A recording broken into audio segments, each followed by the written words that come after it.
Hello, good afternoon. Happy Bank Holiday Monday. This is Alex Phillips with you until 5 o'clock here on Talk Radio and Talk TV. Now, have you started thinking about what you might have for supper tonight? Are you going to go all out and you got your farmer's market produce? You're going to cook up a storm in the kitchen, or perhaps you're just going to undo a jar of pasta sauce and put your feet up, or like I did last night with the boif, order in a takeaway packed full of MSG and all sorts of other nasties. Well, news out today might make you stop and think, and this is a story that I have been banging on about for a long time, and that is ultra-processed food. Essentially, anything that you haven't bought and made yourself from scratch probably is processed to some degrees, but a big study has been done, European Society of Cardiology, and they say that ultra-processed food, which largely makes up about 80% of the diet of people in the UK, particularly those from disadvantaged areas, is having a catastrophic impact on our health. This is after a number of studies over the course of a number of years. The first study tracked 10,000 women for 15 years. That's a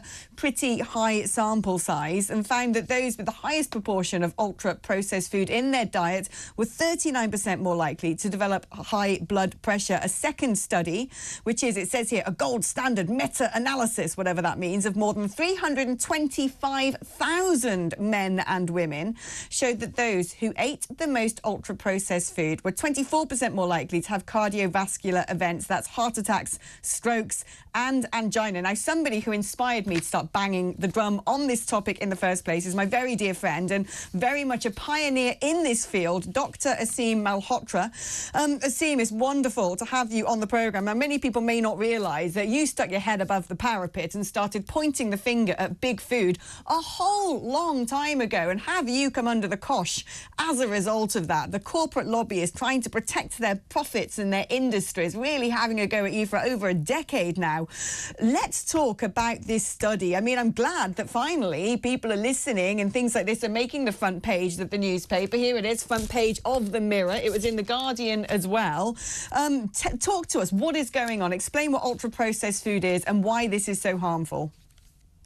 Yeah, thanks, Alex. So I think first and foremost, I think these findings are disturbing but not surprising. I think for many, many years, many people in the scientific community have understood that ultra-processed food should be the main target of public health policy because, as you've already alluded to, it's a significant proportion of consumption in the British diet. Probably on average, about 50% of the calories from the British diet comes from ultra-processed food. In the United States, probably more, about 60%. And these are foods that when I educate patients on this, I say if it comes out of a packet, usually with additives and preservatives, and has, if you can count 5 or more ingredients, then it's ultra-processed and you should avoid it. And this even includes things like packaged, supermarket sliced bread, for example, and things that even are marketed as being healthy or low fat, or even proven to lower cholesterol. So this is really the kind of nonsense that people have, the kind of messaging that has been misleading people for a very long time. And the problem with these foods is, and there's growing evidence, is they tend to be hyperpalatable. There's increasing evidence that they're addictive. We know addiction is the opposite of free will. They cause problems with the gut microbiome. They cause chronic inflammation in the body. But the single biggest sort of risk from my perspective as a cardiologist is that they likely have a massive role in increasing something called insulin resistance, because they are ultimately made up often of ingredients that include high glycemic index carbohydrates that raise glucose and insulin. And that's at the root of heart disease. So that can explain, these findings. They mentioned high blood pressure was found also independently to be linked to ultra-processed food. Now, high blood pressure, Alex, as you know, as we've discussed this before, is the single biggest risk factor for death globally. When we look at the COVID pandemic, the single biggest risk for death from COVID were people with high blood pressure. So if you compare someone with high blood pressure versus somebody who's completely healthy, which, by the way, is a very small minority of people now, I'll comment on that in a second. It was found in the United States that was associated with a 34-fold increased risk of death from COVID. If you had heart disease, it was about 18-fold increased risk of death, obesity, 9-fold increased risk of death. So we shouldn't forget that, because it's not just about these chronic diseases, it's also about our immune system. And if you're not metabolically healthy, if you are somebody that doesn't have, excess, if you don't have excess body fat, if you're that so-called metabolically healthy, then you're in a much stronger position in terms of your physical health and probably mental health as well. So what does this ultimately mean? in 2020, when I was highlighting, that obesity was a link to, or excess body fat conditions were linked to COVID and adverse outcomes, I was asked by Matt Hancock at the time, who's Secretary for Health, what should we do? And I wrote an article, several articles in the Telegraph, including one which was essentially saying ultra-processed food is the new tobacco. And I told Matt, I said that the way we tackle tobacco was addressing the affordability, the acceptability, and the availability of ultra-processed foods. And you must implement strategies, policies that are going to solve this crisis by that same approach that we did with tobacco.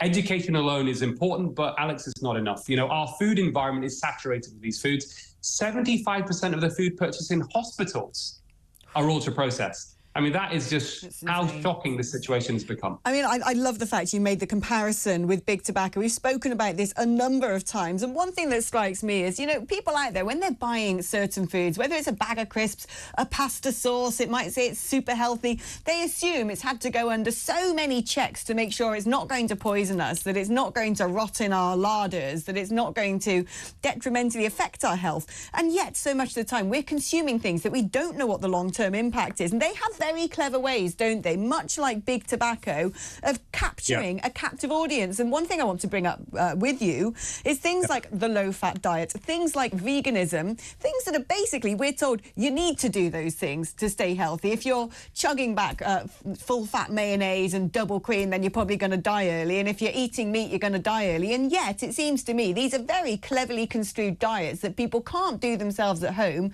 They rely, therefore, on going to get their stuff from big food, stuff that's been processed and manufactured, and this is at the heart of the problem. Yeah, I couldn't agree with you more, Alex, on this. So this is really the capture of health information by these big, powerful corporations, big food.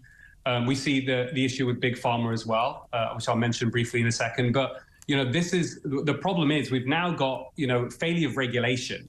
So, foods are marketed as being healthy or low fat. Actually, I tell my patients, if it's marketed as being healthy for you, if they're spending advertising money on it, it's likely going to have the opposite effect on your health. So this is where you need government to come in, because, one of the roles of government, other than protecting the populations from external aggressors, is to protect populations from disease. And they're not doing that. They haven't done that very effectively for a very long time. We've seen this worsening obesity epidemic over the last 2 decades. Poor diet now is, considered globally, a larger contributor to disease and death than physical inactivity, smoking, alcohol combined. So when it comes to the NHS as well, unless we fix the food, we won't be able to fix the NHS and all the strain that's on the system. But really, the root of the problem, Alex, is these big, powerful corporations are only interested in making profit.